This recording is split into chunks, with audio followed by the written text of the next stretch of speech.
What's up, guys? Check this out. Doing a little walk and talk today. Want to try something new. Summer's almost near its end, so I want to take advantage of the nice weather while it's here to do this. And these woods mean a lot to me. I don't live here anymore, so it's very nostalgic being back here. I drove quite a ways to do this video, specifically just for this video. And I'll talk nostalgia for a second before getting into the video, but the topic is that the younger folks, we've done everything right, and yet we can't even afford to live in so many ways. We did everything you told us to do, and the American dream is just so far out of reach. We hear about it, and it's like this figment of our imagination, like owning a home and being debt-free. It's just, it's so out of reach. So I hope this resonates with you. One of my goals here is to make you feel heard and let you know you're not alone. And then we're gonna be sent on our way with some positive things. So back to nostalgia. I mean, check this out. Look how awesome this is. I got this place pretty much to myself. I spent a lot of time here as a kid growing up. My neighborhood was sandwiched between the city and this huge expanse of woods. And on one side, I could jump on a bus, get to the subway, go downtown, and just have so much fun with the city life. And then on the other side, I'd come to this huge expanse of woods and paintball with my friends and explore around. And when I was real little, come down here with family members, some of which aren't even with me anymore. So it's just very powerful being back here. Nostalgia is so powerful.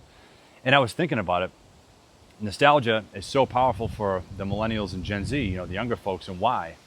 You see these 90s trends coming back, and you see these 90s nostalgia pages, and they have millions of followers and millions of views. So I know that I'm not the only one who's seen these things.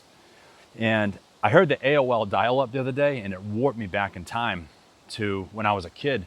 And why the nostalgia is so intoxicating for younger folks is because it warps you back to a time where there were no bills, everything was easier, you play with your friends all day, there was no high rent prices, there was no student debt, no bidding wars for a house. You got a cash offer coming in to sweep you off your feet, and once again, you and whoever you're buying it with, no home, you're back to the landlord and they just raised your rent. It's it's kind of an escape. And, we do have to grow up. We do have to own up to the situation we're in. Could be a lot worse. In history, there's been a lot worse times. Trust me. Do a little Google search on the worst times in world history and you'll say, I guess it's not so bad. But it doesn't mean that you shouldn't feel frustrated and that you shouldn't feel a little bit burnt out and that you're justified. But we do have to move on. We have to work hard, and we got this one life to live, and we got to make the most of it. So, that's what I wanted to share with you guys, a little bit of my, childhood and how much this place means to me, and how much this video and the topics, the contents of it mean to me. So let's get right into it. All right, like I said, it's been a long time since I've been down here, and I just found this. It's new to me. What a great find. First of all, look how scenic this is, but also it's nice and open. There's very little poison ivy exposure. I am super allergic to poison ivy. And I don't need to learn that lesson again. I did it when I was a kid. Don't need to do it today. Also, it's decent at keeping the wind down. It's getting a little windy out. So let me jump right into it. So this part here is going to be about the playbook we were given and followed and how it let us down. And then leading into the generational divide that we also know so much about and how older folks feel like, we're lazy and whatnot. So first, the playbook. If the playbook was a story beginning to end, it's go to high school, go to college, get a job. And I like to back engineer problems. It's a very common way to solve problems and try to find easier solutions or more effective solutions.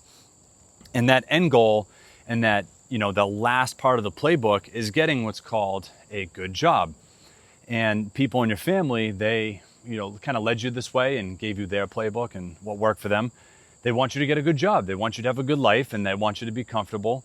That's what people want for their family members. And going to college and maybe even just going to high school and getting a job, it worked well for them. Now, that playbook did work for a long period of time, but the playbook now that they've given us, get on a roll, student government and all these extracurriculars, you got to do all this and be under a lot of stress so you can get to a good college.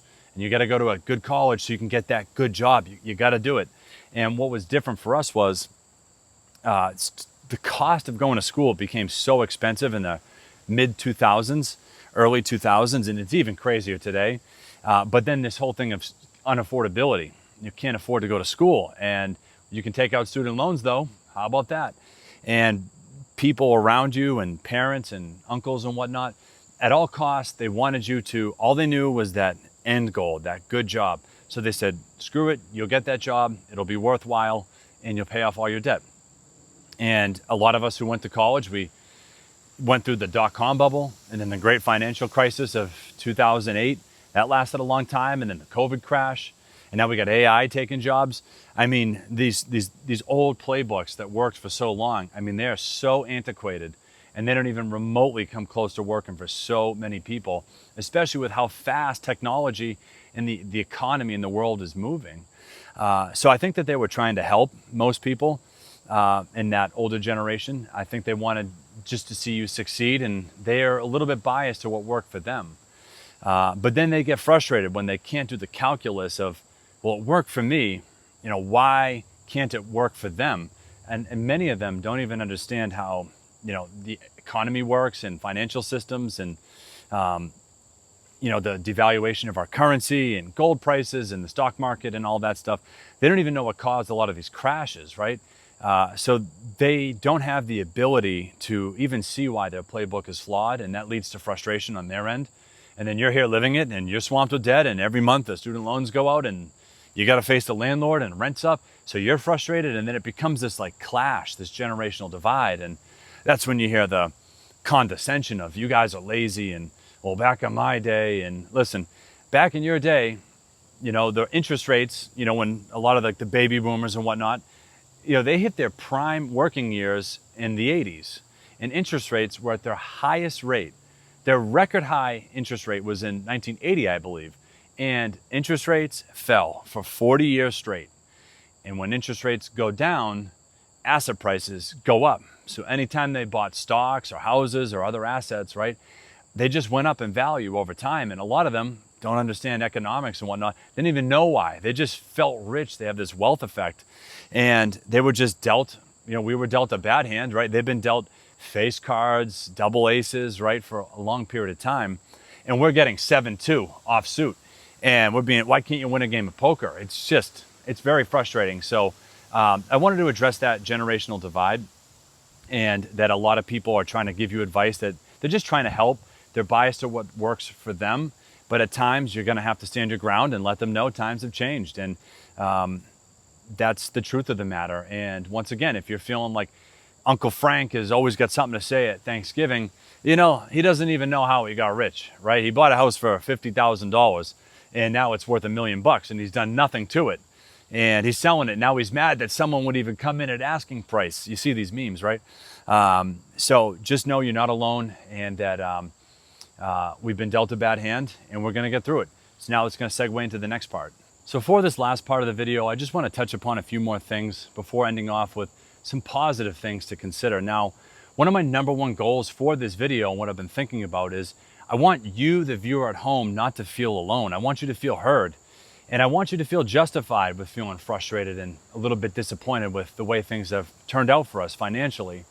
I also just don't want you letting Uncle Frank at Easter or whatever the family holiday is get in your head saying there's something wrong with the younger generations and you guys are lazy. Listen, there's nothing wrong with you, and there's nothing wrong with us. We've been dealt a really tough hand, and it's okay to feel frustrated. But I want to stop you in your tracks right there, because I saw a quote the other day that said, today is the youngest you'll ever be. And what that means is you'll never get that time back. And as every second that goes by, we get older. And if you just sit around and complain that the millennials have been left behind and all that, yes, you're justified. But you're going to spend so much time being negative, thinking bad thoughts. It's not going to do anything to change your situation, and it's not going to make you happier. Now, I'm not saying abandon your financial goals, because when your bills are paid and your money's right, it's easier to be happy.